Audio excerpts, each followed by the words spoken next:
Asyhadu an la ilaha illallah wa asyhadu anna Muhammadar Rasulullah. La nabiyya wa rasulullah ba'da, amma ba'd. Pertama dan paling utama, marilah kita ucapkan puji dan syukur kehadirat Allah Subhanahu wa taala yang telah melimpahkan rahmat dan karunia-Nya sehingga kita bisa berkumpul di lapangan SMP ITC MBS Pasaman yang sama-sama kita cintai ini. Salawat beserta salam tak lupa dan tak bosannya kita kirimkan kepada arwah junjungan kita, yakni Nabi besar Muhammad sallallahu alaihi wasallam dengan lafaz Allahumma sholli ala sayyidina Muhammad wa ala ali sayyidina Muhammad. Yang terhormat Kepala Sekolah SMP ITC MBS Pasaman, Ustadz Mardianton SH SPD MPD beserta jajaran. Yang sama-sama kita hormati Ustadz Ustazah, karyawan-karyawati SMP ITC MBS Pasaman. Seterusnya, kakak-kakak, teman-teman, abang-abang yang seperjuangan dengan anak. Baiklah, di pagi hari yang berbahagia ini, Ana ingin menyampaikan pidato syukur tanpa tepi. Hadirin kaum muslimin wal muslimat, rahimakumullah.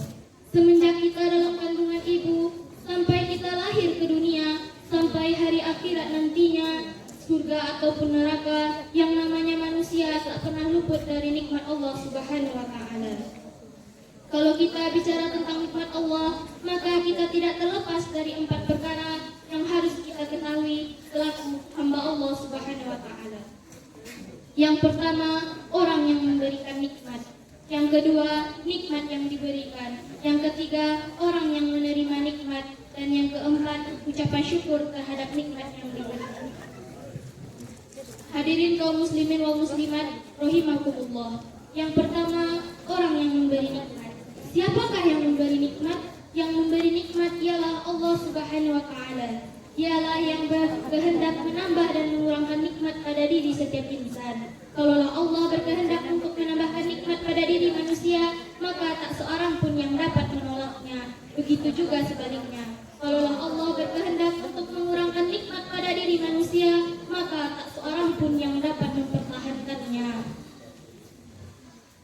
Kenapa demikian? Karena iradatullah fauqa kulli iradah. Kehendak Allah di atas segala kehendak. Manusia hanyalah bisa berencana bikin ini dan itu, namun keputusannya terletak pada Sang Pemberi nikmat. Meskipun sebelumnya keputusan itu telah diputuskan oleh Allah, sebagaimana orang kita bilang, kalau ndak dapet selandak lidi, selandak bilah nan balaku. Kalau ndak dapet kandak di hati, kandak di Allah nan balaku. Meskipun manusia telah memiliki satu macam rencana, namun semua itu tak berarti apa-apa kalaulah si pemberi nikmat tidak merestuinya. Betapa banyak kita melihat orang tua yang mengingini anaknya sekolah tinggi, tapi tak semua keinginan orang tua seperti. Bahkan kadangkala sang anak tidak mengetahui bahwa orang tuanya telah bersusah payah mencari nafkah demi keberhasilan anaknya, tapi semua itu tergantung Sang Pemberi nikmat. Yang kedua, nikmat yang diberikan. Secara garis besar, nikmat yang diberikan Allah Subhanahu wa taala kepada umat manusia terbagi 2. Yang pertama, nikmat ijad, mengadakan suatu nikmat yang belum ada. Yang kedua, nikmat imdad, yaitu nikmat yang diberikan Allah ada kelanjutannya. Nikmat yang paling di antara nikmat yang diberikan Allah itu adalah nikmat iman dan kesehatan. Kalaulah manusia menghitung nikmat yang Allah beri kepada manusia, nikmat meskipun dibantu oleh komputer dan teknologi canggih lainnya, maka tak seorang manusia pun yang mampu untuk menghitungnya. Ranting-ranting dijadikan pena, daun-daun sebagai bukunya, dan lautan sebagai tintanya tak akan cukup untuk menuliskan nikmat yang diberikan Allah kepada manusia. Wa in ta'udu nikmatillah, dan jika kamu hitung nikmat Allah, niscaya kamu tidak akan mampu menghitungnya. Yang ketiga, orang yang memberi nikmat. Yang ketiga, orang yang menerima nikmat. Sikap manusia dalam menerima nikmat tidaklah sama. Ada orang yang menerima nikmat dari Allah ketika dia telah menerima nikmat dari Allah, namun dia tidak ingat akan orang yang memberinya nikmat. Dan ada pula orang yang menerima nikmat dari Allah, dia ingat akan orang yang memberinya nikmat, dan sehingga terlahirlah dari dari mulutnya kalimat-kalimat yang bernilai ibadah di sisi Allah. Nah, orang yang seperti ini akan ditambah nikmatnya oleh Allah. Sehingga dalam surat Ibrahim ayat 7 Allah berfirman, A'udzu billahi minasy syaithanir rajim. Bismillahirrahmanirrahim. La in syakartum la azidannakum wa la in kafartum inna azabi lasyadid.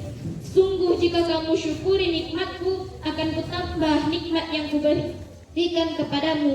Dan jika kamu kufur terhadap nikmatku, niscaya azabku sangat pedih. Dan yang keempat, adanya ucapan syukur terhadap nikmat yang diberikan. Nah, kewajiban kita selaku orang mukmin dengan berdasarkan ayat di atas adalah mensyukuri nikmat Allah yang diberikannya kepada kita. Dan salah satu tanda-tanda orang yang mensyukuri nikmat Allah, lahirnya ucapan-ucapan baik pada mulutnya. Contoh kecilnya saja, ketika mau makan berbaca bismillah, ketika selesai makan membaca alhamdulillah. Ini adalah salah satu contoh sikap yang mensyukuri nikmat Allah.